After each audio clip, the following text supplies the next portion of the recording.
اس لیے کہ لوگوں کو معلوم ہو جائے کہ بادشاہ واپس آ گیا. دوسرا، اس سے پہلے لوگ تمہیں دبائیں تم ان کو ان کے قصور گنواؤ، فائدے میں رہو گے. وہ بے نیازی سے کہتا آگے بڑھ گیا. ہر کوئی اسی کو دیکھ رہا تھا، ہر کوئی اسی کی بات کر رہا تھا. ایک کوٹھڑی کے سامنے آ کر وہ رکے تھے. عظیم SHO نے خود لاک کھولا. عمر اندر داخل ہوا. اندر کا منظر ایک قیدی، ایک مجرم کے کمرے کا بالکل نہیں تھا. کونے میں رکھا نرم میٹریس، پانی کا صاف ستھرا کولر، مچھروں سے بچنے کے لیے مچھردانی اور باہر سے منگوائے ہوئے کھانے کے ڈبے. چھوٹے قد والا ندیم اس وقت کرسی پر بیٹھا تھا. اس کے ہاتھ میں موبائل تھا. عمر کو دیکھ کر وہ اچھل کر کھڑا ہوا. عمر نے زخمی اور غصے بھری نظروں سے عظیم کو دیکھا. یہ تمہاری ماں کا گمشدہ بیٹا ہے جو اس کے اتنے لاڈ اٹھا رہے تھے تم؟ وہ پوری قوت سے دھاڑا. عظیم اچھل کر دور ہٹا. حسن کو بھی اب اسے ذرا خوف محسوس ہونے لگا. یہ ماحول اس کے لیے نیا تھا اور عمر کا یہ چہرہ اس کے لیے انجان. سر، آپ کو غلط فہمی ہوئی ہے. ہم نے اس کو 3rd ڈگری ٹارچر دیا. ہم نے اس کو برف کی سل پر لٹایا، اس کے ہاتھ پیر باندھ کر مارا، اس کے تلوے کوٹے. تلوے کوٹنا پولیس کی تفتیش کا ایک اہم رکن ہوتا ہے. اس طریقے کار میں ملزم کو ایک پھٹے پر الٹا لٹایا جاتا ہے اور اس کے تلووں پر سرسوں کا تیل لگا کر ڈنڈے مارے جاتے ہیں. ایسے میں ملزم کی سر کی رگیں تک ہل جاتی ہیں، یہاں تک کہ چھتر بھی استعمال کیا. چھتر پولیس کے ایذا رسانی کے اوزاروں میں سے ایک ہے. یہ چمڑے کا بنا ہوتا ہے. جب یہ ملزم کے جسم پر لگتا ہے تو اس کے بارے میں مشہور ہے کہ اس کے لگنے کے ساتھ ہاتھی بھی خود کو ہرن کہنے لگتا ہے. یہ جسم کی کھال تک ادھیڑ دیتا ہے. لیکن یہ کچھ نہیں بتا رہا سر. میرا یقین کریں، میں آپ کا وفادار ہوں. وہ اپنی صفائی دینے کی ہر ممکن کوشش کر رہا تھا. ندیم اس طرح کھڑا رہا، بے نیاز، بے پرواہ. عمر نے بلند آواز سے 2 سپاہیوں کو آواز دے کر اندر بلایا. دونوں دوڑے چلے آئے. عمر نے ان کی طرف نہیں دیکھا، وہ عظیم کو دیکھ رہا تھا. سیف اللہ، اس نے ایک اہلکار کو دیکھتے ہوئے کہنا شروع کیا، کیا تم پہ کیس بن رہا ہے؟ تم نے ندیم کو جو چھتر مارا، اس کی وجہ سے اس کے ساتھ کوئی نجی مسائل ہو گئے، تمہیں سسپینڈ کرنا ہوگا. اہلکار ہونکوں کی طرح اسے دیکھے گا. سر، چھتر تو دور کی بات ہے، اس کو تو ایک چپیٹ بھی نہیں لگی. یہ مجھ پہ کیسا کیس لگا رہے ہیں آپ مجھے 2 منٹ دیں. اس کے ساتھ یہ مجھ پر کیس تو دور کی بات، اس تھانے کے سارے کیس اپنے سر لے لوں گا. وہ ایک دم جذباتی ہو گیا. عمر نے عظیم کو میں نے کچی گولیاں نہیں کھیلنے والی نظروں سے دیکھا تھا. وہ شرمندہ سا ہو گیا. عمر نے اس کو ہاتھ کے اشارے سے باہر بھیجا. سر، اس بچے کو ساتھ لے جاؤں میں؟ جاتے جاتے وہ مڑا اور حسن کو دیکھ کر پوچھا. عمر نے نفی میں سر ہلایا. عظیم باہر نکل گیا. تھوڑی دیر بعد اب اس سیل کا منظر کچھ یوں تھا کہ ندیم کو کرسی پر باندھ کر بٹھا رکھا تھا. 2 اہلکار اس کے دائیں بائیں کھڑے تھے. ایک بلب اس کے سر پر لٹک رہا تھا. حسن ایک کونے میں دیوار کے ساتھ لگا کھڑا تھا. اپنا موبائل نکالو حسن اور ویڈیو بناؤ. عمر نے اس کو دیکھے بغیر حکم صادر کیا. حسن نے بنا کسی بحث کے موبائل نکال لیا. میں تم سے صرف ایک بات پوچھوں گا ندیم، صرف ایک بات. عمر اس کے سامنے کرسی پر بیٹھا کہہ رہا تھا. تم نے جج صاحب کی بیٹی کا اغوا کس کے کہنے پر کیا؟ تم مجھے صرف پیادوں کا بتا دو، باقی میں خود دیکھ لوں گا. چلو بتاؤ. شاباش. عمر نے جیسے اس کو پچکارا. حسن نے عمر کے بولتے وقت کیمرہ بند کر رکھا تھا. جیسے ہی وہ بول کر خاموش ہوا، اس نے ویڈیو اسٹارٹ کر دی. ندیم نے 1-2 لمحے اس کو مسکراتی نظروں سے دیکھا، پھر زبان تک انگلی لے جا کر ہاتھ سے نفی کا اشارہ کیا، جیسے کہہ رہا ہوں میں بول نہیں سکتا. عمر کرسی سے اٹھ کھڑا ہوا. ایک نظر دیوار کے ساتھ کھڑے حسن کو دیکھا، پھر مڑا، پستول جیب سے نکالی اور ندیم کی ران کا نشانہ لیا. اگلے ہی لمحے فرش خون سے اور کوٹھڑی ندیم کی چیخوں سے گونج اٹھی. وہ بری طرح چلا رہا تھا. حسن نے منہ پر ہاتھ رکھ لیا. اس کا دل بری طرح دھڑک رہا تھا. دونوں اہلکار بھی حق تک رہ گئے. میں نے کہا نا ندیم، میں ایک ہی بات پوچھوں گا، اس کا جواب صحیح دینا. وہ درد کی شدت سے بے ہوش ہوتے ہوئے ندیم کی طرف جھکا. اس وقت اس کی آنکھوں میں بس صفاقی تھی، خون تھا. ندیم بری طرح کرا رہا تھا اور عمر کو گالیاں دے رہا تھا. جج صاحب کی بیٹی کو کس کے کہنے پر اغوا کیا؟ اس نے چبا چبا کر پوچھا تھا. نہیں بتاؤں گا، کچھ بھی نہیں بتاؤں گا. تم چاہے مجھے مار دو تب بھی نہیں بتاؤں گا. وہ چلایا. بالآخر وہ بولا تھا. حسن نے مردہ آنکھوں سے اور کانپتے جسم سے اس کو دیکھا. خون اس کی ٹانگوں سے بھل بھل بہ رہا تھا. فرش سرخ ہونے لگا. عمر ایک بار پھر اس کے قریب آیا، پنجوں کے بل اس کے پاس بیٹھا. درد سے دوہرے ہوتے ندیم کی آنکھوں میں دیکھا. اصل میں کیا ہے نا، میں تمہارا باپ نہیں جو تمہارے نخرے اٹھاؤں گا یا جسے تمہاری تکلیف سے فرق پڑے گا. اس لیے اس نے اپنا انگوٹھا اس کے زخم والی جگہ پر رکھا. آنکھوں میں جیسے بے رحمی اتر آئی. اسی وقت عمر کا انگوٹھا اس کے پھٹے ہوئے گوشت کے اندر گھستا چلا گیا. ندیم درد سے تڑپنے لگا. پاس کھڑے اہلکار بے حسی سے جبکہ حسن سفید پڑتے چہرے کے ساتھ سارا منظر دیکھے گئے. اسے عمر سے خوف آیا تھا, اسے خون سے خوف آیا تھا, آج اسے درد سے خوف آیا تھا. اس سے پہلے کہ درد کی شدت سے ندیم بے ہوش ہو جاتا, عمر نے اپنا ہاتھ ہٹا لیا. اس کی پوری ہتھیلی خون سے لت ہو گئی. اب وہ سر کو پیچھے پھینکے نیم مردہ سا ہو گیا. جج صاحب کی بیٹی کو کس کے کہنے پر اغوا کیا؟ عمر نے ایک بار پھر پوچھا. یہ درد میرے لیے, وہ درد کی شدت سے بمشکل بولا تھا, درد میرے لیے کچھ حیثیت نہیں رکھتا. میرے لیے درد وہ ہوگا جب میں تمہیں سچ بتا دوں گا اور اپنی محبت کی آنکھوں میں اپنے لیے نفرت دیکھوں گا. وہ اٹک اٹک کر کہہ رہا تھا. بھول جاؤ عمر حیات, بھول جاؤ کہ میں کچھ بتاؤں گا. میری لاش کے ٹکڑے ٹکڑے کر دو تب بھی نہیں بتاؤں گا. اس کی آنکھیں بند ہونے لگی جب عمر کی آنکھ کے اشارے پر اس کے سر پر ٹھنڈا یک پانی ڈال دیا گیا. وہ ہڑبڑا کر اٹھ بیٹھا. Just leave him. He didn't know anything. He's bleeding. Leave him, please. حسن کی آواز پر عمر نے مڑ کر دیکھا. اس کی آنکھوں میں اپنے دشمن کے لیے ترہم تھا. وہ ایک بچہ تھا اور عمر اسے کہاں لے آیا تھا. اسے بے اختیار خود سے نفرت ہوئی, لیکن اگلے ہی پل اس کے تاثرات سخت ہو گئے. تم جانا چاہتے ہو تو چلے جاؤ, لیکن ایک بات یاد رکھنا, اگر یہ اس رات وہ سب کچھ نہ کرتا تو تمہارا باپ مرتا نہیں. کیا تم اپنے باپ کی لاش بھول گئے ہو؟ وہ جانتا تھا اس کے باپ کی لاش کا منظر اس کا سب سے بڑا غم اور سب سے بڑا صدمہ تھا. حسن خاموش ہو گیا اب کہ اس کی آنکھوں میں ترہم ختم ہو گیا. عمر ایک بار پھر ندیم کی طرف مڑا, پھر ایک دم اس کے ذہن میں کچھ کلک ہوا. وہ واپس آ کر اپنی کرسی پر بیٹھا, اپنا موبائل اٹھایا اور اس پر کچھ تصاویر چلا کر ندیم کے چہرے کے آگے کی. یہ شہتاج ہے نا تمہاری محبوبہ؟ عمر نے کہنا شروع کیا. ندیم بے بسی سے ان تصاویر کو دیکھنے لگا. یہ دیکھو. اس نے ایک تصویر ندیم کے آگے کی جس میں شہتاج کے ساتھ ایک مرد کھڑا تھا. وہ تصویر کسی نیوز چینل سے لی گئی تھی جس کے نیچے اردو میں بڑا بڑا واضح سا کچھ لکھا ہوا تھا. مشہور کرمنل لائر شہتاج کبیر جلد ہی رشتہ ازدواج میں بدنے والی ہیں. 2 دن بعد ان کی لا فرم کے لیے دی جانے والی ایک پارٹی میں شہتاج کبیر مشہور بزنس ٹائکون حمزہ شاہنواز سے اپنی منگنی کی خبر کی تصدیق کرنے والی ہے.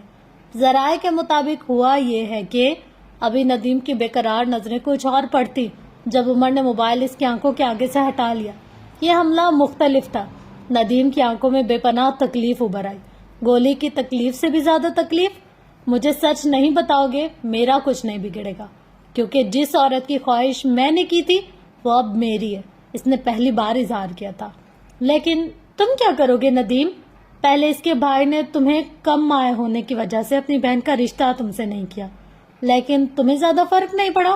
اگر وہ تمہاری نہ ہوئی تو کسی کی نہیں تھی, لیکن اب تمہارا رقیب آنے والا ہے. تمہیں اس کو آنے سے روکنا ہوگا اور اس کے لیے تمہیں باہر جانا ہوگا. عمر سور پھونکنے والے لہجے میں کہہ رہا تھا اور ندیم اپنی ہر تکلیف بھلائے بس اسے سن رہا تھا. شہتاج تمہیں یہاں سے نہیں نکالے گی. تمہیں یہاں سے اگر کوئی نکال سکتا ہے. ہاتھ کی مٹھی بند تھی, سینے پر ماری, تو وہ میں ہوں. عمر حیات ہے جو تمہاری غیرت بچا سکتا ہے. یا پھر تم اتنے بے غیرت ہو کہ جس عورت کو تم چاہتے ہو اسے کسی اور کا ہونے دو گے. جس عورت پر تمہاری نظر پڑی اس پر تم کسی اور کی نظر برداشت کر لو گے. بتاؤ کیا تم اتنے بے غیرت ہو؟ عمر پیچھے کو ہوا, کرسی کی پشت سے ٹیک لگا لی, ٹانگ پر ٹانگ چڑھایا, اور وہ واقعی اس جگہ کا بادشاہ لگ رہا تھا. ندیم چند لمحے اس کو دیکھتا رہا, ذہن میں جمع تفریق کرتا رہا. شیر علی اس کو نہیں نکالے گا. وہ اپنے بھائی کے اس عمل سے پہلے بھی خوش نہیں تھا. ریسٹورینٹ کی CCTV فوٹیج میں بھی وہ اس پر اسی وجہ سے چلا رہا تھا. وہ اپنے بھائی کو آخری بار اس کام سے باز رکھنے آیا تھا. اس کے تعلقات نہیں تھے, وہ بس کام کرتا تھا. ساری ڈیل سارے معاہدے اس کا بھائی کرتا تھا. سو اس کے لیے کوئی نہیں آئے گا. شہتاج, وہ جس کی محبت میں اس نے خود کو غیر محفوظ کر دیا تھا, وہ جس کے لیے اس نے اپنے بھائی کو چھوڑ دیا تھا, جس کے لیے اپنے قدم سے قد سے بڑے دشمن سے دشمنی کر بیٹھا تھا, آج وہ اس کی محبت کا یہ صلہ دے رہی تھی. وہ ان مردوں میں سے تھا جو عورت سے محبت کا دعویٰ کر لیتے ہیں لیکن ان پر اعتبار کو اپنی بے عزتی سمجھتے ہیں. میرے یہاں سے نکلنے کی کیا قیمت ہے؟ اب کی اس کی آواز صاف تھی. گولی لگنے کا درد کہیں دور جا سوئے تھا, دل ٹوٹنے کا درد زیادہ بڑا تھا. اس انسان کا نام جس نے تمہیں حکم دیا. شہتاج, وہ بے لچک لہجے میں بولا. وجہ, اس کے کسی کاروباری دوست نے اس سے مدد مانگی تھی, لیکن جب اسے معلوم ہوا کہ لڑکی معراج سلطان کی بیٹی ہے تب اس نے یہ کام کرنے کی حامی بھر لی. خوشی خوشی. لیکن تم اس واقعے میں صرف 3 منٹ کے لیے شامل ہوئے، اس کے آگے کیوں نہیں؟ کیونکہ میں بس ڈسٹریکشن تھا، میں نے اپنا چہرہ جان بوجھ کر دکھایا تھا۔ پولیس میرے پیچھے لگ جاتی اور میں کچھ بولتا ہی نہیں، بہرحال سلطان ڈھونڈ ڈھونڈ کر مر جاتا لیکن اپنی بیٹی کا مجرم ملتا ہی نہیں، میں 2 دن میں چھوٹ جاتا، لیکن پھر پتہ نہیں کہاں سے تم بیچ میں آ گئے اور ہم سب کی زندگی کا سب سے بڑا عذاب بن گئے۔ اسی وقت اس کے ساتھ کھڑے اہلکار نے اس کے منہ پر زوردار چانٹا رسید کیا تھا۔ صاحب سے زبان لڑاتا ہے، ہاں اسے چھوڑ دو، اس کو بات کرنے دو۔ ابھی عمر نے اس کو ناگواری سے ٹوکا ہی تھا کہ وہ تابعداری سے ہٹ گیا۔ عمر اٹھ کھڑا ہوا، اب اسے ندیم بیکار لگا تھا۔ حسن اسی طرح دیوار سے لگا کھڑا رہا۔ عمر نے اس کی طرف دیکھا، اس کی نظروں میں نرمی آ گئی۔ آ جاؤ بچے، ادھر آؤ، اس نے پیار سے حسن کو قریب بلایا۔ حسن اس کے قریب نہیں آیا، وہ وہیں کھڑا رہا، لیکن دور کہیں سے لگ رہا تھا وہ کبھی کھڑا نہیں ہو سکے گا۔ آج کے بعد حسن ویسا نہیں رہے گا۔ اسے نہ آتے دیکھ کر عمر خود اس کے قریب گیا اور اس کا ہاتھ پکڑنا چاہا۔ حسن بدک کر دور ہٹا جیسے کسی کرنٹ کو چھو لیا ہو۔ اس کی نظریں عمر کے ہاتھ پر جمی ہوئی تھی، وہ ہاتھ خون آلودہ تھا۔ ظاہر ہے وہ معراج سلطان کی اولاد تھا، انہی کی طرح سینٹ، چاہے کسی نے کتنا بڑا گناہ کیا ہو لیکن ان کے دل سے رحم نہیں جائے گا۔ وہ اپنے بچوں میں اپنی عادت ڈال گئے تھے۔ عمر نے سر جھٹکا۔ تم مجھے یہاں سے نکالنے کب آؤ گے؟ عقب سے ندیم کی نیم مردہ سی آواز آئی۔ عمر پورا کا پورا مڑا تھا۔ میں ضرور تمہیں یہاں سے نکالنے آتا اگر میں تمہارا باپ ہوتا اور تم میری نیک اولاد، لیکن افسوس نہ میں تمہارا باپ ہوں اور نہ تم کوئی اچھی اولاد۔ بھاڑ میں جاؤ، اس کے منہ پر جوتا مارنے والے لہجے میں بول کر وہ باہر نکل گیا۔ تھوڑی دیر بعد وہاں اپنی گاڑی کے ساتھ کھڑا عظیم کو ہدایت دے رہا تھا، ساتھ اپنے خون آلودہ ہاتھ پر پانی ڈالا تھا۔ رپورٹ بناؤ اس کی، اس میں لکھو کہ جب ہمارا ایک کانسٹیبل ندیم کو کھانا دینے گیا تو اس نے سر درد کا بہانہ بنا کر ہمارے اہلکار کو اندر بلا لیا۔ جیسے ہی ہمارا آدمی اندر گیا ندیم نے اس پر جان لیوا حملہ کر دیا، حملہ کر کے بھاگنے کی کوشش بھی کی، جس کے نتیجے میں SHO عظیم خان نے بذات خود اس کی ٹانگ پر گولی ماری تاکہ وہ اپنے جانباز سپاہی کی جان بچا سکے۔ وہ سیدھا ہوا، عظیم کی حمایاں اڑتے چہرے کو دیکھا۔ تم میرے وفادار ہو نا؟ ثابت کرو۔ آج صبح تک اس کی آنکھیں سرد تھی اور اس کا لہجہ جذبات سے آ رہی۔ ہدایت دے کر وہ دوبارہ اپنی گاڑی میں آ بیٹھا۔ حسن پچھلی سیٹ پر براجمان ہوا، چپ گمسم۔ تھوڑی دیر بعد وہ دونوں گھر جا رہے تھے۔ گاڑی روکو، حسن عجیب سی آواز میں بولا۔ کیا ہوا؟ گاڑی روکو پلیز، وہ اب کی بے بسی سے بولا۔ عمر نے گاڑی روک دی۔ حسن تیزی سے باہر آیا۔ عمر فکر مند سے اس کے پیچھے آیا۔ اسی وقت حسن نے چہرہ جھکا لیا اور صبح سے لے کر اب تک جو کچھ کھایا تھا وہ الٹ دیا۔ اسے ہر طرف خون دکھ رہا تھا۔ وہ گردن جھکائے بہتے آنسوں کے ساتھ کہہ کر رہا تھا۔ عمر نے خود پر 1000 بار لعنت بھیجی، پھر بغیر کچھ کہے اس کے کندھے پر ہاتھ رکھتا دباتا گیا۔ اسے آسانی ہوئی۔ حسن بدک کر دور ہٹا۔ اس کے چہرے کا رنگ اڑا ہوا تھا، آنکھیں گلابی پڑ رہی تھی۔ کہہ کر کے وہ نڈھال سا ہو گیا۔ دیکھو بچے، وہ یہ سب ڈیزرو کرتا تھا۔ اگر میں یہ سب نہ کرتا تو وہ کبھی بھی اپنا گناہ نہ مانتا۔ عمر اسے سمجھا رہا تھا۔ حسن بہتے آنسوں کے ساتھ سر نفی میں ہلا رہا تھا۔ یہ کیسے لوگ تھے عمر؟ میری بہن کن لوگوں میں پھنس گئی ہے؟ ہم کن لوگوں میں پھنس گئے ہیں؟ یہ آخر ہو کیا رہا ہے؟ وہ پھٹی ہوئی آواز کے ساتھ چلا رہا تھا۔ میں نے تمہیں الزام دیا، میں نے اپنی بہن کو الزام دیا، لیکن ہمارے دشمن تو کوئی اور ہیں۔ تم نے اتنے دن میری اتنی بکواس کیوں سنی؟ کیوں عمر؟ میں نے تمہیں دیکھا، تم اتنے بے رحم بے نیاز تھے، تو تم میرے ساتھ اتنے اچھے کیوں تھے؟ کیوں عمر؟ وہ پورے قد کے ساتھ سڑک پر بیٹھ گیا۔ اس کے آنسو بہے چلے جا رہے تھے۔ عمر آگے آیا، اس کے ساتھ سڑک پر بیٹھ گیا۔ تم غلط نہیں ہو بچے، نہ تمہاری بہن غلط تھی، بس ایک برا وقت تھا جو ہم سب پر آیا تھا، اور اب وہ ختم ہو جائے گا، میرا یقین کرو، وہ نرم لہجے میں کہہ رہا تھا۔ یہ اس تانے والے آدمی سے بالکل مختلف تھا۔ کیا تم مجھے معاف کر دو گے؟ کیا تم میری بہن کو معاف کر دو گے؟ اس نے آنسو روک کر کسی خوف کے تحت پوچھا۔ تمہیں سب معاف ہے، میں نے کہا نا، بس وقت غلط تھا، تمہارا کوئی قصور نہیں ہے۔ حسن بے یقین نظروں سے اس کو دیکھتا رہا۔ اور میری بہن، کیا تم اسے ہرٹ کرو گے؟ عمر اٹھ کھڑا ہوا۔ تمہاری بہن کو تو میرا قتل بھی معاف ہے، وہ بے بسی سے بڑبڑایا۔ عمر نے آسمان کو دیکھتے گہری سانس بھری، پھر حسن کو دیکھا۔ وہ بچہ اب اس سے ناراض نہیں تھا، بالآخر آج ذرا سکون نصیب ہوا تھا۔ رات کا نہ جانے کون سا پہر تھا جب عمر کی اسٹڈی کے دروازے پر دستک ہوئی۔ وہ حسن کو چھوڑ کر گھر آیا تو سیدھا اسٹڈی میں چلا گیا اور یہاں بیٹھے بیٹھے ہی سو گیا۔ ہلکی سی دستک کے بعد دروازہ کھلا اور ہالے اندر آئے۔ عمر راہٹ سن کر جاگ گیا تھا. کچھ دیر تک اسی طرح پڑا رہا. اس وقت حالے کو اسٹڈی میں آتے دیکھ کر ذرا حیران ہوا, پھر سنبھل کر بیٹھ گیا. اس کے سیاہ بال ماتھے پر بکھرے ہوئے تھے, آنکھیں سرخ تھیں جیسے کچی نیند سے جاگا ہو. وہ چھوٹے چھوٹے قدم لیتی اس کے پاس رکھے صوفے پر آ کر بیٹھ گئی. عمر نیند بھری آنکھوں سے اس کو دیکھتا رہا. تمہیں کچھ ملا؟ اس نے عمر کو دیکھتے ہوئے پوچھا. البتہ دور کہیں دل زور سے دھڑکا تھا. اگر وہ بے گناہ نکل آیا تو؟ عمر بغیر کچھ کہے ندیم کی ویڈیو چلا کر سامنے رکھ چکا تھا, لیکن بس آخری کے کچھ منٹ جس میں وہ اعتراف کر رہا تھا. حالے کو اپنی سماعتوں پر یقین نہ آیا. اس کو لگا وہ کبھی سانس نہیں لے سکے گی. اس کی گردن میں گلٹی سے ابھر کر معدوم ہوئی. اس نے سانس تک روک لیا. ندیم بولتا رہا اور پھر اعتراف ختم ہو گیا, لیکن وہ اسی طرح بیٹھی رہی, ساکت شل. عمر اس کے چہرے کو دیکھتا رہا. وہ جس شخص کو اتنا عرصہ اذیت دی, جس کو اتنا عرصہ الزام دیا, وہ تو بے قصور تھا. وہ بالکل بے قصور تھا. اس نے رونا چاہا لیکن آنسو کہیں گم ہو گئے تھے. اس نے آنکھیں اٹھا کر عمر کو دیکھنا چاہا لیکن وہ نہیں کر سکی. میں نے کہا تھا نا, میں آپ سے اتنا مخلص ہوں جتنی آپ خود کی بھی نہیں ہوں گی. اس کی آواز حالے کے سماعت میں ٹکرائی. وہ آنکھیں زمین پر مرکوز کیے بیٹھی رہی اور وہ مہربان آدمی بولتا رہا. میں نے کہا تھا نا, جس نے آپ کو تکلیف دیا میں اسے چوراہے پر کھڑا کر کے دھرے ماروں گا. آج آپ کو آدھا سچ معلوم ہو گیا, کل پورا بھی پتہ چل جائے گا. لیکن اگر اگلی بار کبھی بھی کسی بھی دور میں آپ کو لگے کہ عمر نے آپ کے ساتھ کچھ غلط کیا تو بس ایک بات یاد رکھیے گا کہ عمر اگر چاہے بھی تو حالے کا برا نہیں سوچ سکتا. عمر اگر چاہے بھی تو آپ کو نقصان نہیں پہنچا سکتا. اس لیے نہیں کہ آپ مہراج سلطان کی بیٹی ہیں, اس لیے بھی نہیں کہ آپ نے میری جان بچائی, اور اس لیے بھی نہیں کہ وہ ایک لمحے کو رکا. آپ کا چہرہ میرے کسی عزیز سے ملتا ہے, بلکہ اس لیے کہ میں آپ کے معاملے میں بے بس ہوں.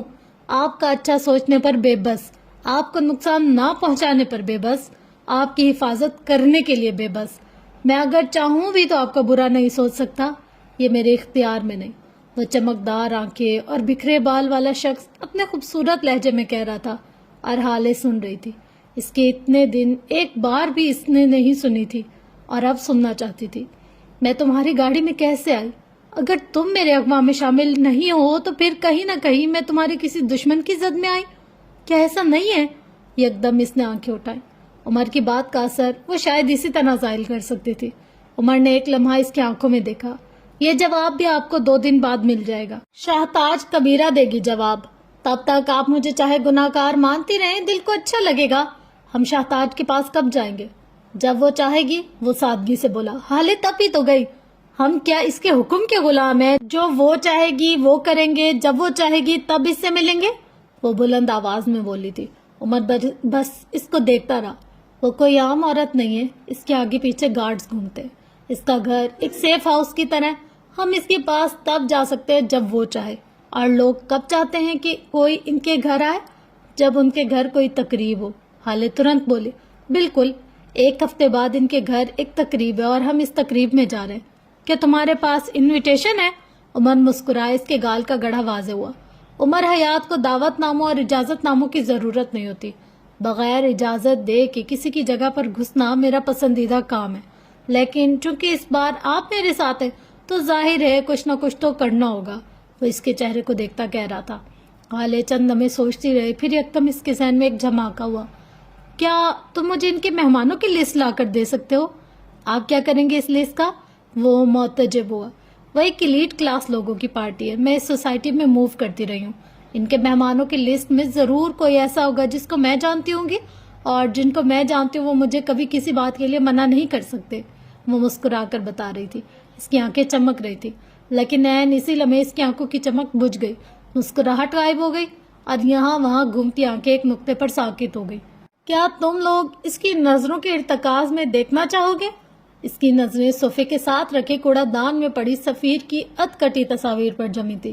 عمر نے اس کی نظروں کا ارتکاز نوٹ کیا, پھر ہلکے سے کندھے اچکائے اور اپنے ہاتھ میں پکڑی تصاویر کے ٹکڑے حالے کے سامنے رکھے.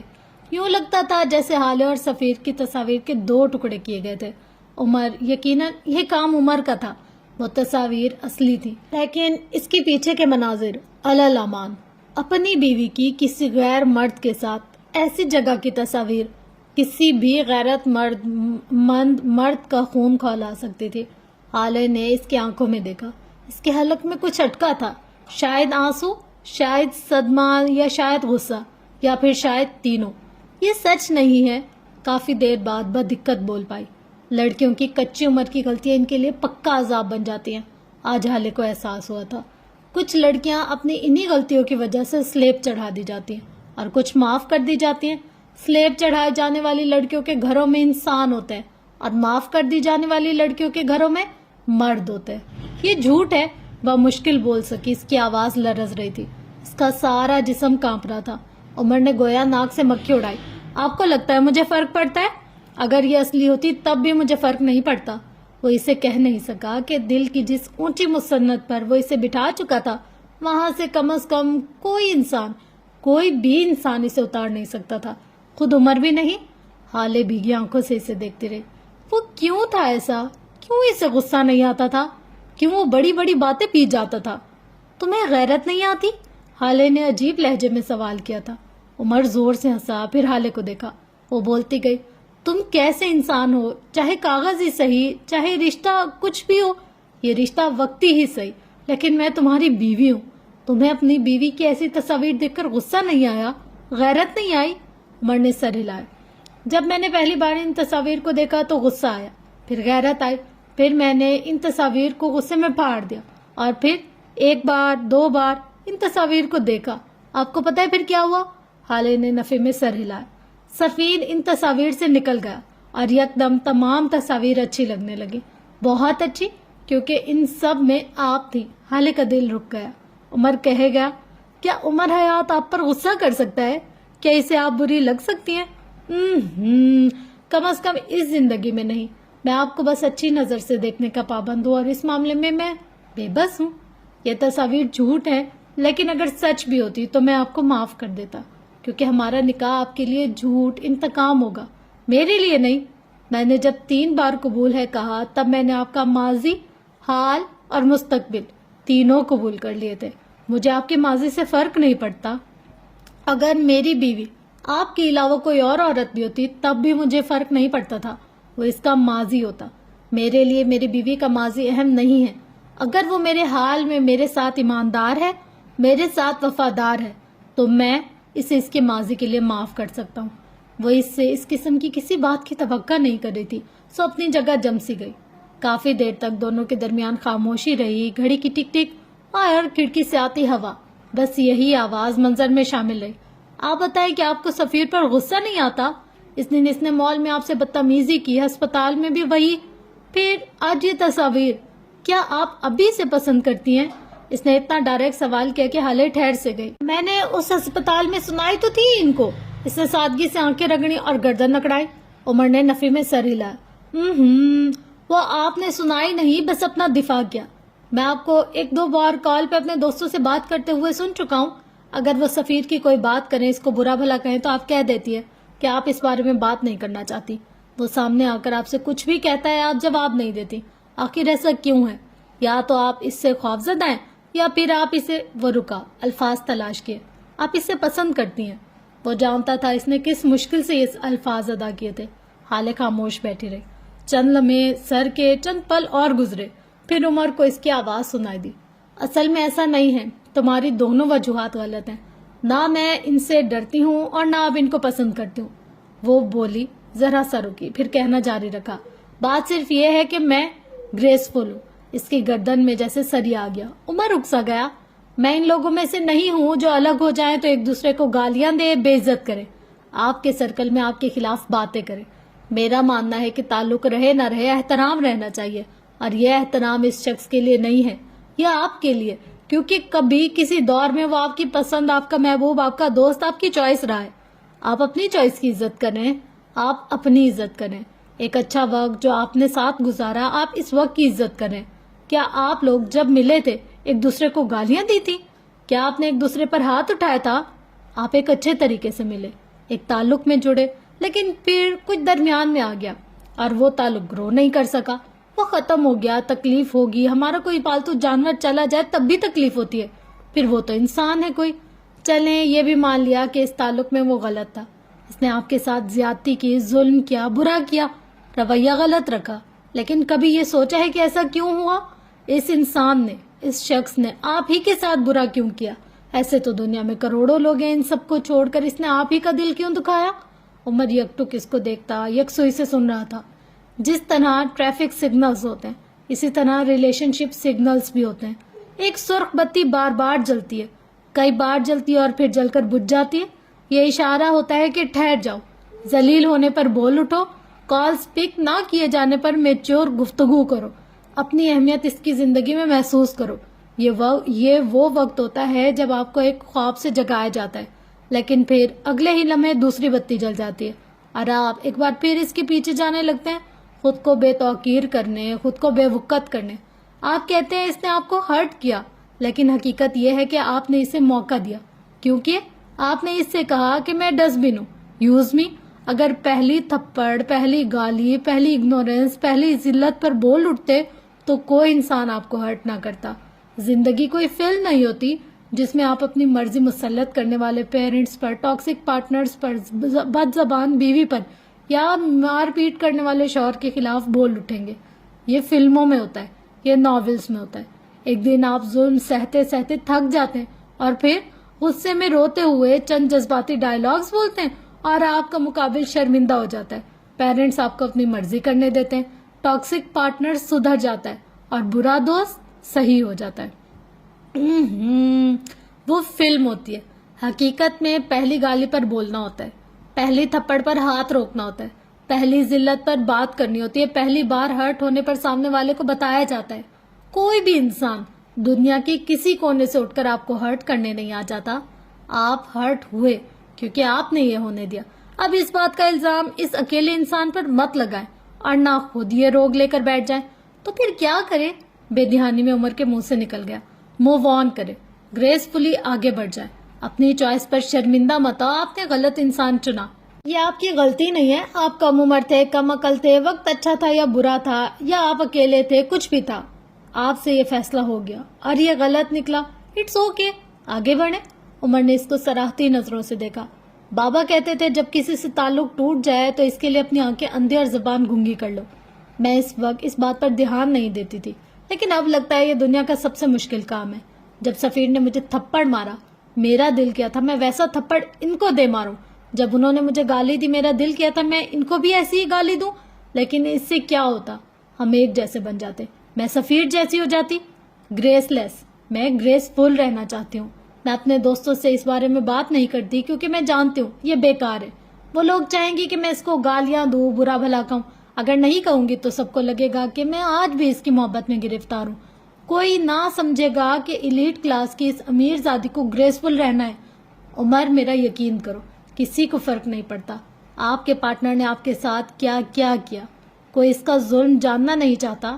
آپ لوگوں کے بریک اپ، آپ کی طلاق کی قصے بھری محفل میں اس لیے چڑھے جاتے ہیں تاکہ ان کو بات کرنے کا ٹاپک مل سکے، تاکہ آج کی گوسپ مزید شاندار ہو سکے۔ کوئی آپ کا درد نہیں سمجھے گا کیونکہ کنارے سے کھڑے ہو کر سمندر کی گہرائی نہیں ناپی جاتی۔ جب تک آپ خود کو ویسی ہی اذیت، ویسی ہی تکلیف نہیں ہوگی، آپ اس کا غم سمجھ نہیں سکتے۔ لوگ آپ کا غم سنیں گے، آپ کے تعلق کا ڈارک فیس جاننا چاہیں گے کیونکہ وہ لوگ ہیں، لیکن آپ میں اتنی انا، اتنی غیرت ہونی چاہیے کہ ایک KFC کے برگر یا پھر گلی کے نکڑ پر دوستوں کے ساتھ بیٹھ کر اپنا درد نہ سنائے۔ لوگوں کے سامنے مظلوم بننے یا وکٹم کارڈ کھیلنے سے بس آپ کی انا اور غیرت ختم ہوگی۔ اپنے غم کی عزت کرنی چاہیے، وہ ہر ایک کو سنانے کے لیے نہیں ہوتا۔ اپنے ایکس کی عزت کریں، اس کے کسی سرے بازار اچھالنے کے لیے نہیں ہوتے۔ اپنی عزت کریں، آپ کسی کی گوسپ کا ٹاپک بننے کے لیے پیدا نہیں ہوئے، اور آپ گریس لیس نہیں ہیں، آپ گریس فل بننے کے لیے پیدا ہوئے۔ وہ بول کر خاموش ہوئی تو یکدم جیسے خاموشی چھا گئی۔ اسی وقت عمر کا موبائل زور زور سے بجنے لگا۔ شمشیر سر کالنگ کے الفاظ جگمگائے۔ عمر نے ایک نظر موبائل کو دیکھا، پھر حالے کو اس نے کال کاٹ دی اور سیدھا ہو بیٹھا۔ ویسے میں سوچ رہا ہوں کہ چائے کو رہنے دیتے ہیں، میں آپ کے پیر کافی سے جلاؤں گا، کیا خیال ہے؟ وہ صوفے پر بازو پھیلائے، آخر میں بولا بھی تو کیسی بیتوکی بات۔ حالے چند لمحوں کے لیے کچھ سمجھ ہی نہ سکی، پھر جب بات سمجھ میں آئی تو پیر پٹکتی اٹھ کھڑی ہوئی، عمر کو بھاڑ میں جا والی نظروں سے دیکھا اور باہر نکل گئی۔ جاتے جاتے دروازہ ٹھاک کی آواز سے دے مارا۔ عمر پیچھے سے بڑبڑایا، میرے حسین پیر جلا دیے، اب اپنی باری پر غصہ ہو رہے، ہم جیسے غریبوں کے لیے انصاف تو رہا ہی نہیں۔ ہاں، ساتھ موبائل اٹھا کر شمشیر کو کال ملائی۔ اگلے ہی سیکنڈ کال اٹینڈ ہو گئی. عمر نے اسپیکر کھول کر موبائل چھوٹی میز پر رکھ دیا. میں تمہیں جان سے مار دوں گا عمر. موبائل سے ابھرنے والی پہلی آواز یہی تھی. تم نے اسے گولی مار دی. تم پاگل ہو گئے, تمہارا دماغ خراب ہو گیا ہے. عقل نام کی کوئی چیز ہے یا نہیں؟ مجھے تو یقین نہیں آتا کہ تم پولیس میں رہے ہو. یقیناً تم 3 سال تک جھک مارتے رہے. اب یہ پرسنل ہو رہا ہے. عمر نے برا سا منہ بنا کر ٹوکا. جواب میں شمشیر نے 2-4 موٹی موٹی گالیاں دی. عمر کے کانوں پر جوں تک نہ رنگی. اور وہ بچہ کون تھا؟ تم تھانے گئے تھے یا ڈزنی لینڈ؟ اس بچے کو وہاں لے جانے کی کیا ضرورت تھی؟ ہاں, ڈزنی لینڈ کی ٹکٹ مہنگی تھی, سو فی الحال اسی سے کام چلا لیا. وہ ڈٹائی سے بولا. تم نے مجھے سے 15 منٹ مانگے تھے عمر, اور تم آدھے گھنٹے سے زیادہ وقت وہاں رہے. تم نے مجھ سے جھوٹ بولا. شمشیر کو ایک اور صدمہ لگا. عمر کے 15 منٹ کا مطلب آدھا گھنٹہ ہی ہوتا ہے, اور جھوٹ کا ویلا تو تم ایسے مچا رہے ہو جیسے میں کوئی مسجد کا پیش امام ہوں, پولیس والا ہوں. صبح اٹھنے سے لے کر رات کو سونے تک جھوٹ ہی تو بولنا ہوتا ہے. اور اب پلیز مجھے سونے دو, دماغ خراب کر دیا ہے. اس نے کھٹاک سے فون بند کر دیا. ساری دنیا ہاتھ دھو کر مجھ معصوم کے پیچھے پڑ گئی. فجر کی ستائیں بلند ہوئی تو لوگ مسجدوں کو جانے لگے. کچھ غفلت کی نیند سوتے رہے, کچھ نے جاگ کر بھی کچھ نہیں پایا, اور کچھ اس وقت اپنی دنیاوی محبوب سے فارغ ہو کر اپنے اصل محبوب کی صدا پر کان لپیٹتے بستروں کو چلے گئے. ایسے میں سلطان منزل میں حسن سلطان کے کمرے میں جاؤ تو وہ آدھا بھیگا وضو کیے کھڑا تھا, سر پر جالی دار ٹوپی. وہ مسجد جانے کو تیار تھا. پہلے اسے جگانے کے لیے معراج سلطان ہوتے تھے, اب اس کی آنکھ خود بخود کھل جاتی تھی. یتیم بچوں کی ضرورتیں پوری کرنے والے لوگ بہت ہوتے ہیں, لیکن ان کے ناز اٹھانے والے کوئی نہیں ہوتا. اپنے کمرے سے نکل کر سیڑھیاں اترتا وہ نیچے کی جانب جا رہا تھا. سیڑھیوں کی دائیں طرف حالے کا کمرہ تھا. وہ کمرے کے دروازے کو دیکھ کر رک گیا. یاسیت سے دروازے کو دیکھا. جب کبھی معراج سلطان اسے نماز کے لیے اٹھاتے تھے تو وہ اپنی نیند پوری نہ ہونے کا بدلہ حالے سے لیتا تھا. اس کے کمرے کا دروازہ تب تک بجاتا رہتا جب تک وہ بیزار ہو کر اٹھ نہ جاتے. جیسے ہی حسن کو اس کے قدموں کی چاپ دروازے کے قریب محسوس ہوتی, وہ چھپاک سے بھاگ جاتا. اسے آنکھیں بند کر کے ایک اداس سی سانس ہوا کے سپرد کی. وہ حالے کو مس کرتا تھا, اور بہت زیادہ کرتا تھا, لیکن اس نے حسن کو کسی تیسری وجہ سے چھوڑا تھا. اس نے آنکھیں کھولی. نہ اب معراج سلطان تھے نہ حالے سلطان, اب بس حسن سلطان تھا. وہ اکیلا تھا. حالے کے کمرے کے بند دروازے کو دیکھتا وہ واپس مڑ گیا. صبح مسجد جانے سے پہلے وہ برونو کو کھانا ڈال کر جاتا تھا. برونو کے لیے سرونٹ کوارٹر کے قریب ایک ڈاگ ہاؤس بنا رکھا تھا. اسے گھر کے اندر آنے کی اجازت نہیں تھی کہ معراج سلطان کو کتے گھر میں لانا پسند نہیں تھا. انہوں نے حسن اور حالے کو صاف صاف کہہ دیا تھا, اگر تم لوگ کسی بھی کتے کو میرے گھر لائے تو میں تم دونوں کو جائیداد سے آگ کر دوں گا. حالے نے اپنی جائیداد سے ہاتھ دھونے کے بجائے اپنے پالتو جانوروں کو ڈونیٹ کرنا صحیح سمجھا, جبکہ حسن برونو کو چھوڑنے پر راضی نہ ہوا اور اس کے لیے سرونٹ کوارٹر میں ایک بڑا سا ڈاگ ہاؤس بنوا لیا. لیکن اس کے لیے بھی اسے ملازمین کی اجازت لینی پڑی, اور وہ بھی معراج سلطان کے حکم پر. ان کا کہنا تھا کہ وہ ہمارے ملازم ضرور ہیں, لیکن جس جگہ وہ رہ رہے اور جب تک رہ رہے تب تک وہ ان کی زمین ہے, اور وہ اپنی زمین پر جس چیز کو الاؤ کریں گے وہی رکھی جائے گی. خیر یہ ماضی کے قصے تھے. سرونٹ کوارٹر کا جنگلہ پار کرتا وہ اندر آیا. برونو اس کے قدموں کی آہٹ پر ہمیشہ اس کے پاس آ جاتا تھا, لیکن آج وہ شاید گہری نیند میں تھا. حسن اس کے ہاؤس کے قریب پہنچا, پھر بھی وہ باہر نہیں آیا. اب کہ حسن ذرا حیران ہوا. اسے جھک کر اندر دیکھا اور پھر کرنٹ کھا کر دور ہٹا. چہرہ ایک دم سفید پڑنے لگا. اندر برونو خون سے لت پت آخری سانسیں لے رہا تھا. حسن لڑکھڑاتے قدموں سے وہیں گھاس پر گر گیا. اس کی آنکھیں پھٹی کی پھٹی رہ گئیں. آنکھیں شوق سے باہر ابلنے کو تھیں, لب اب تک ہلنے سے بات ہے. وہ دھیرے دھیرے خود کو گھاس پر پیچھے ہوتا جا رہا تھا. چند لمحے اسی شوق میں رہنے کے بعد وہ مرے مرے قدموں سے دوبارہ اٹھ کھڑا ہوا. کانپتے ہاتھوں سے ڈاگ ہاؤس کی چھت ہٹائی, پھر پورا ڈاگ ہاؤس اٹھا کر دور ہٹایا. اس کا سارا جسم بری طرح لرز رہا تھا. اب کہ اس کا دل پھٹنے کو آیا. برونو کے پیٹ پر گولی لگی تھی. اس کے پھٹے ہوئے گوشت سے خون نکل نکل کر زمین کو تر کر گیا. اس وقت اس خون پر چونٹیوں کی ایک لمبی قطار تھی. وہ گھٹنوں کے بل اس کے قریب بیٹھا. اس کی آنکھوں سے کب آنسو نکلے اسے پتہ ہی نہیں چلا. برونو مائی بوائے, کیا ہوا ہے تمہیں؟ یہ کس نے کیا؟ مجھے بتاؤ برونو, بتاؤ. وہ برونو کے سر کو گود میں رکھے بری طرح چلا رہا تھا. میں تمہیں مرنے نہیں دوں گا, اوکے؟ تمہیں کچھ نہیں ہوگا, کچھ نہیں ہونے دوں گا میں تمہیں یہاں سے. دیکھو میری طرف, میں تمہیں کچھ نہیں ہونے دوں گا. وہ ہزیانی انداز میں چلایا تھا. وہ رو رہا تھا, تسلی دے رہا تھا, امید تھام رہا تھا. یہ کس نے کیا برونو؟ وہ پھوٹ پھوٹ کر رونے لگا۔ برونو نے اپنی آنکھیں بمشکل کھول کر اس کو دیکھا اور اپنا سر اس کے گھٹنے سے رگڑنے لگا۔ حسن کے آنسو مزید تیزی سے بہنے لگے۔ میں ابھی کے ابھی تمہیں ہسپتال لے جاؤں گا، تم فکر مت کرو۔ اوکے، ہم ابھی ہسپتال جائیں گے، میں ابھی آتا ہوں۔ اس نے آنکھیں صاف کی، برونو کا سر گھاس پر رکھا اور اندر کی طرف بھاگا۔ اسے والیٹ لے کر آنا تھا۔ ایک منٹ، کیا اس کے والیٹ میں پیسے تھے؟ وہ رک گیا، آنسو بھی رک گئے۔ اس کے پاس پیسے نہیں تھے اور کافی دنوں سے نہیں تھے۔ وہ کیا کرے گا؟ کیا برونو کو مرنے دے؟ اس نے ایک نظر مڑ کر بھورے بالوں والے کتے کو دیکھا۔ اس کی آنکھوں میں جینے کی آس تھی۔ وہ بس اس کو ایک لمحے لگا فیصلہ کرنے میں۔ اس نے فیصلہ کر لیا، وہ اسے مرنے نہیں دے سکتا۔ وہ اندھا دھند اندر کی طرف بھاگا۔ وہ اماں کو نہیں جگا سکتا تھا، ان کا بی پی کل رات سے ہائی تھا۔ ابھی تھوڑی دیر پہلے وہ سوئی تھی۔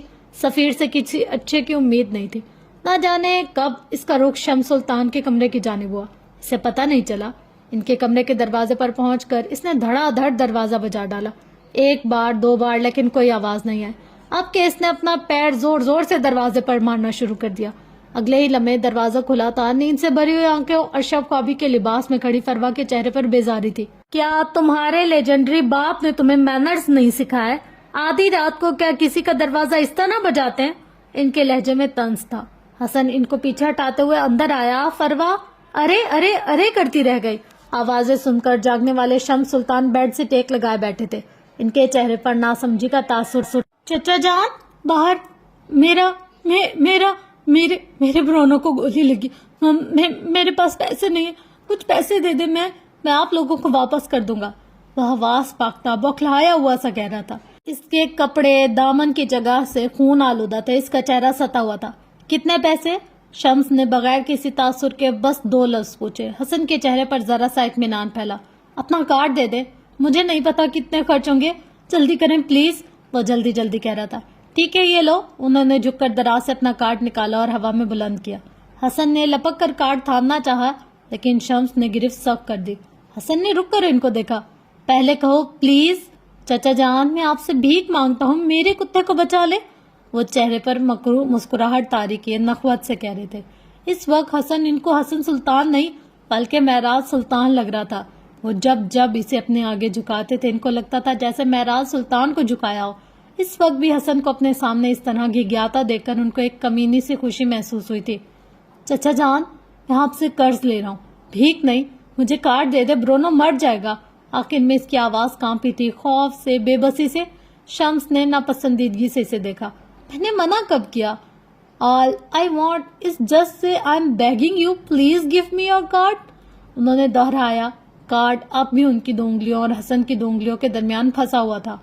اور کچھ بھی بولنے سے پہلے سوچ لینا، کیونکہ وہ کتا تمہارے پاس تمہارا آخری رشتہ ہے۔ باپ تمہارا مر گیا، بہن تمہیں منہ نہیں لگاتی، اور تمہاری ماں تو ایک زندہ لاش ہے، اور باقی رہا کون؟ تمہارا کتا۔ کیا تم اسے مرنے دو گے؟ کیا حسن سلطان بس اپنی انا کی وجہ سے ایک معصوم انسان کی جان لے گا؟ آخر میں ان کے لہجے میں مصنوعی افسوس در آیا۔ فروا بازو لپیٹے سارا منظر دیکھے گئی۔ کھیل دلچسپ ہوتا جا رہا تھا۔ حسن اسی طرح کھڑا رہا، 1 لمحہ 2 لمحے، پھر اس نے بولنے کو لب کھولے۔ وہ کم از کم اپنی انا کی وجہ سے برونو کو مرنے نہیں دے سکتا تھا۔ میں آپ سے، وہ ایک پل کو رکا، شمس کی فاتح آنکھوں میں دیکھا۔ بھیک نہیں مانگوں گا۔ اس نے 2 انگلیوں سے پکڑا ہوا کارڈ چھوڑ دیا۔ اب کی اس کی گردن تنی ہوئی تھی اور آنکھیں بالکل معراج سلطان کی آنکھوں کی طرح چمک رہی تھی۔ شمس کے چہرے کے تاثرات بدلے تھے۔ فروا کو بھی شوق ہی لگا تھا۔ برونو مر رہا ہے، مر جائے گا، وہ تو میرا کتا ہے نا۔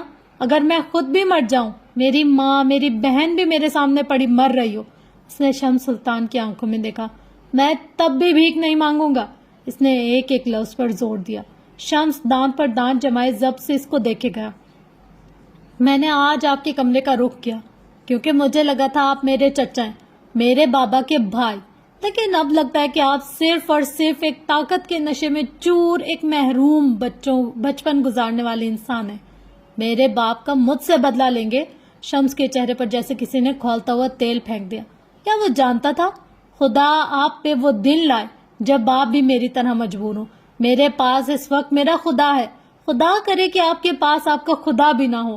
میں وہ دن دیکھوں گا چچا، خدا آپ پر وہ دن لائے۔ وہ بے بسی، غم اور درد سے پھٹے ہوئے لہجے میں کہتا دروازہ کھول کر باہر نکل گیا۔ پیچھے شمس ہوائیاں اڑاتے چہرے کے ساتھ ساکت بیٹھے رہ گئے. اب کے سیڑھیاں اترتے ہوئے اس کے قدموں میں شکستگی تھی. آنکھوں کے آنسو خشک ہو چکے تھے، لیکن آنکھوں میں بے تحاشا تکلیف تھی. ہر بار آنسوؤں کا خشک ہو جانا نعمت نہیں ہوتی، کئی بار یہ سب سے بڑا عذاب بن جاتا ہے. کب راہداری طے ہوئی، کب گھر کا لان طے ہوا، کب اس نے سروینٹ کوارٹر کا جنگلہ پار کیا، اسے کچھ پتہ نہیں چلا. وہ بس من بھر کے قدم اٹھاتا چل رہا تھا. آج سے پہلے کوئی سفر اتنا لمبا نہیں لگا. آج سے پہلے اسے کبھی اتنی بے بسی محسوس نہیں ہوئی تھی. لیکن کیا آج سے پہلے حسن سلطان کبھی اتنا اکیلا ہوا تھا؟ گھاس پر پڑا برونو کا وجود ساکت ہو چکا تھا، خون بہنا بند ہو چکا تھا، ساری تکلیف ختم ہو گئی تھی. حسن اس کے قریب کھڑا اس کو دیکھتا رہا، پھر دھیرے سے نیچے بیٹھا، نرمی سے اس کے بال سہلائے. ایک آنسو ٹوٹ کر گرا تھا. آئی ایم سوری برونو، وہ ہلکی آواز میں بڑبڑایا. میں نے تمہیں مرنے دیا. I am sorry. اس کی آواز میں ایسا دکھ تھا کہ اللہ لمان. لیکن میں کیا کرتا، تم میرے بیٹے ہو. میں تمہیں ذلت کی زندگی نہیں دے سکتا تھا، تم عزت کی موت مرے ہو. تم اعلیٰ نسل اور ایک ویلیویبل جانور تھے. میں تمہیں ذلت کی زندگی نہیں دے سکتا تھا، میں یہ نہیں کر سکا. I am sorry. یکدم اس کی آنکھیں ایک بار پھر برسنے لگی. برونو کا وجود دھندلا ہونے لگا. اس نے بے دردی سے آنکھیں رگڑی. لیکن کیا آنسو صاف کر لینے سے غم ختم ہو جاتا ہے؟ یوسف سلطان کے کمرے میں اس وقت چائے کا دور چل رہا تھا. وہ اپنے بیڈ کراؤن سے ٹیک لگائے بیٹھے تھے. چہرہ غمزدہ سا تھا. سادہ جامنی رنگ کے سوٹ میں اس کا رنگ مزید کھل رہا تھا. بھورے بال شانوں پر بکھرے ہوئے تھے. ہاتھوں میں نفیس سے کنگن جو کہ فروا نے دیے تھے. انگلیوں میں ڈائمنڈ رنگز. وہ ہر لحاظ سے نوبہاتا لگ رہی تھی، لیکن اس کے چہروں پر ڈھیروں اداسی تھی. آپ چائے کیوں نہیں پی رہے ابا؟ اپنی چائے کا گھونٹ لیتے ہوئے مہر نے سوال کیا. یوسف سلطان نے اداس آنکھیں اٹھا کر اس کو دیکھا. اس دن اس ہوٹل میں حالے آئی تھی نا؟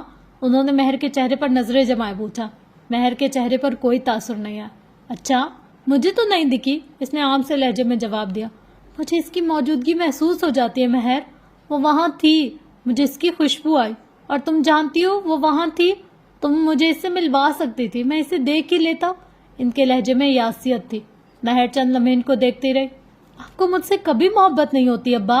اس کے لہجے میں کچھ تھا، کچھ حسرت سی، کچھ دکھ سا. اگر تمہیں حالے جیسی محبت چاہیے تو نہیں، وہ محبت میں کسی سے نہیں کر سکتا. وہ میرے لیے نگین ہے، وہ میرے لیے معراج کی پہلی اولاد ہے، وہ میرے لیے میری حالے ہے. اصل سے سود پیارا ہوتا ہے مہر. مجھے معراج سے زیادہ محبت حالے سے. تم اس کی جگہ کیوں آنا چاہتی ہو؟ تم ایک الگ انسان ہو، اپنا الگ مقام بناؤ. مہر ماں بس ایک گہری سانس لے کر رہ گئی. ہر کوئی اس سے کہتا تھا کہ وہ اپنی جگہ بنائے، لیکن کیا پانی سے لبالب بھرے ہوئے گلاس میں دوسرا پانی ڈالا جا سکتا تھا؟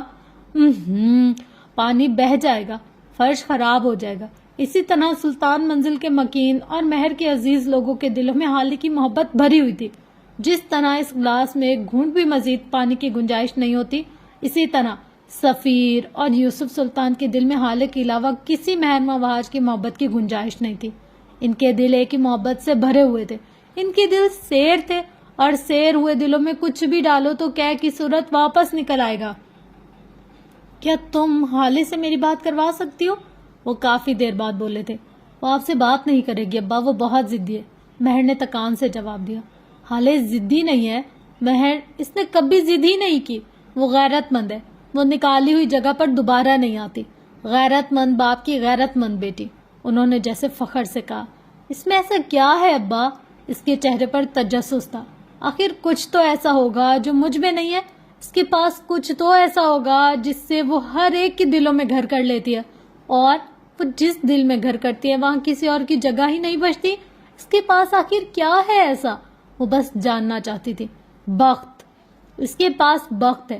دل اللہ کا گھر ہوتا ہے، اس میں کون آئے گا کون جائے گا یہ وہی طے کرتا ہے. وہ کسی انسان کو کسی دل میں ڈالے گا اور کسی انسان سے کسی کے دل پر حکومت کروائے گا. یہ اس کے ہاتھ میں ہے، اور اس نے حالے کو حکومت کرنے بھیجا ہے. مہر، کچھ لوگ ہوتے ہیں جو خاص ہوتے ہیں، جنہیں اللہ قائدانہ صلاحیتیں دے کر بھیجتا ہے، جن کی زبان، جن کی باتوں میں تاثیر رکھتا ہے. حالے ان میں سے ایک ہے. مہر یک ٹک ان کو بولتے سنے گئی. اس کا مطلب یہ نہیں کہ تم بیکار ہو یا اس کے دوسرے قریبی لوگ بیکار ہیں. ہر انسان بذات خود اسپیشل ہوتا ہے. ہر انسان کے اندر اپنا ایک ٹیلنٹ ہوتا ہے. اب تم خود کو دیکھو، تم ایک وقت پر کتنے کام کر سکتی ہو. سلائی, کوکنگ, کھیل کیا ہے جو تمہیں نہیں آتا؟ تم ہمیشہ سے فرسٹ پرائز لیتی رہی ہو. حالے وہ تو ٹاپ 10 میں بھی نہیں آتی. وہ اسکول میں اپنی باتوں کی وجہ سے مشہور تھی اور تم اپنی ذہانت کی وجہ سے. وہ اعلیٰ ہے نہ تم کمتر, بس سب کا ٹیلنٹ مختلف ہے. تم نے کیوں حالے کو سر پر سوار کر لیا ہے؟ آخر میں ان کا لہجہ نرم تھا. مہر کو ذرا ڈھارس ہوئی. اس کے پاس یوسف سلطان تھے. چلیں میں آپ کی بات کرواتی ہوں. وہ تیار ہو گئے. یوسف سلطان فوراً سیدھے ہو گئے. چہرے پر بچوں جیسا اشتیاق تھا اور ذرا سا خوف بھی.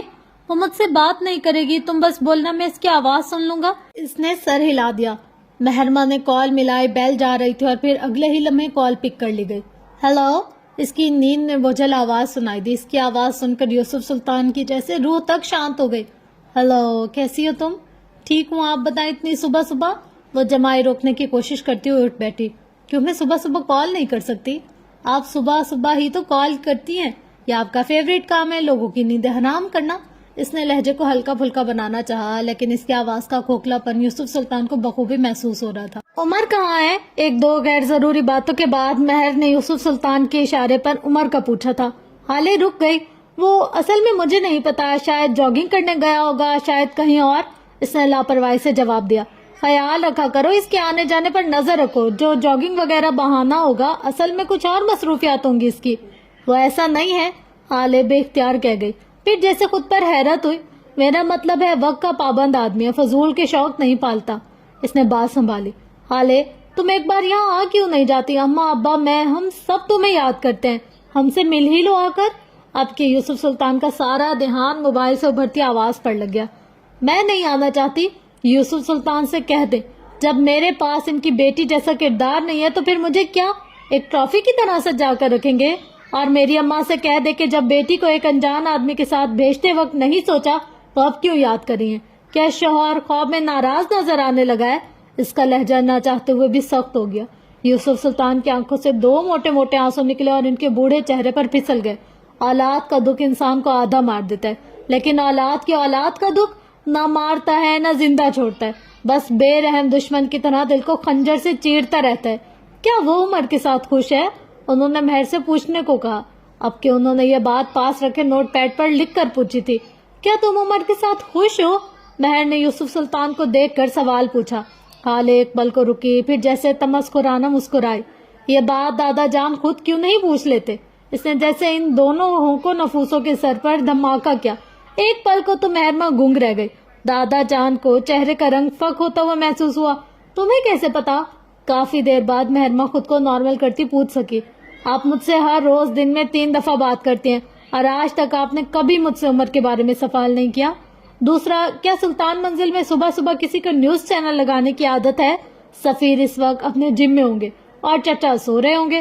سوائے دادا جان کے اس وقت ملکی ہنگاموں پر غور کرنے کا وقت کسی کا نہیں. ملک میرا ہے, نیوز چینل میں بھی لگا سکتی ہوں. مہر نے جیسے ان کا دفاع کرنا چاہا. یوسف سلطان نے ہاتھ ہلا کر جیسے کہا, اپنے پردے ڈالنا بیکار ہے. اسپیکر سے ایک بار پھر حالے کی آواز ابھری. میری بات ابھی پوری نہیں ہوئی. دادا جان سے کہیں جب مجھے گھر سے نکال دیا تو بیلا, حالے کی بلی, جیسے وہ برونوں کے خوف سے دادا جان کے کمرے میں رکھتی تھی اور اب اسے ان کے کمرے کی ہی عادت ہو گئی تھی, کو بھی نکال دیں. مجھے اس کی آواز یہاں تک آ رہی ہے. نارمل لہجے میں بول کر اس نے بغیر کچھ سنے کال کاٹ دی. جس ہاتھ میں موبائل پکڑا تھا وہ سنسا ہو گیا. اس نے ایک نظر یوسف سلطان کو دیکھا. یہ وہ شخص تھا جو حالے کی موجودگی نوٹ کر لیتا تھا. وہ اسے اس کی خوشبو سے پہچان لیتا تھا. اس نے اگلی نظر موبائل کی تاریک اسکرین کو دیکھا. یہ وہ تھی جسے سوالوں کی نوعیت سے پتہ چل جاتا تھا کہ اسے کال کرنے والا کون ہے. اس نے ایک آخری نظر اس ٹھنڈے بے ذائقہ چائے پر ڈالی. اسے لگا تھا حالے کا وصل اس کی اور یوسف سلطان کی چائے ٹھنڈی کر دیتا ہے. آج اسے اندازہ ہوا تھا کہ ان کا ہجڑ چائے کو ٹھنڈا ہونے کے ساتھ ساتھ بد ذائقہ اور بے شکل بھی کر دیتا ہے. چاہے جدائی ہو یا وصل, ان دونوں کے دل ایک ڈور سے جڑے تھے اور دلوں کی ڈوریں اللہ کے ہاتھ میں ہوتی ہیں. کیا مہروا کو اب ان بے بختی محبتوں کے پیچھے بھاگنا چھوڑ نہیں دینا چاہیے؟ اس نے خود سے سوال کیا. جواب کیا ہو سکتا ہے بھلا؟ تو فرینڈس, یہ تھی آج کی ایپیسوڈ. ہوپ سو کہ آپ کو آج کی ایپیسوڈ پسند آئی ہوگی. بہت ہی کوئی ایک گھمانے والی طرح کی اسٹوری بنتی جا رہی ہے. یعنی کہ دن بہ دن اسٹوری میں کیا کیا آتا جا رہا ہے سمجھنا تھوڑا سا ڈیفیکلٹ ہوتا جا رہا ہے. مطلب اتنے سسپینس بھی ہیں اور اسٹوری مطلب کھلتی بھی جا رہی ہے. پر سب سے زیادہ آج کی جو ایپیسوڈ میں بات تھی نا، مجھے جس بات نے اتنا ہرٹ کیا وہ نا جو حسن کا تھا نا، ایک یار اس کا اتنا پیارا ڈاگی، مطلب میں نے جب اس کے بارے میں پڑھا نا تو مجھے بھی اس سے نا انسیت ہونے لگی. خیر خدا کسی کم ظرف کو نہ ہی طاقت دے، نہ ہی دولت، نہ ہی کچھ مقام، ورنہ وہ اپنی اوقات بھول جاتا ہے. اسی طریقے کا ہی کچھ حال ہو رہا ہے یہاں پر سفیر اور اس کے ابا کا. مطلب ان لوگوں میں انسانیت ہی ختم ہو گئی ہے. پر مجھے ایک بات بہت اچھی لگی اور جس پر میں اپنی لائف میں بھی عمل کروں گی کہ اپنی ذات پر انسان کو کمپرومائز نہیں کرنا چاہیے. عزت نفس، غیرت، انا، کوئی بھی کسی بھی طریقے کا کوئی بھی مسئلہ ہونا، پر ان چیزوں پر کمپرومائز نہیں کرنا چاہیے. تو بس ہوپ سو فرینڈس آپ کو یہ ایپیسوڈ اچھی لگی ہوگی. ملتے ہیں انشاءاللہ نیکسٹ ویڈیو میں. تب تک کے لیے اپنا گرد و نواح اہل و عیال کا بہت زیادہ خیال رکھے گا اور مجھے اپنی دعا میں بہت زیادہ یاد رکھے گا. Love you all. اللہ حافظ.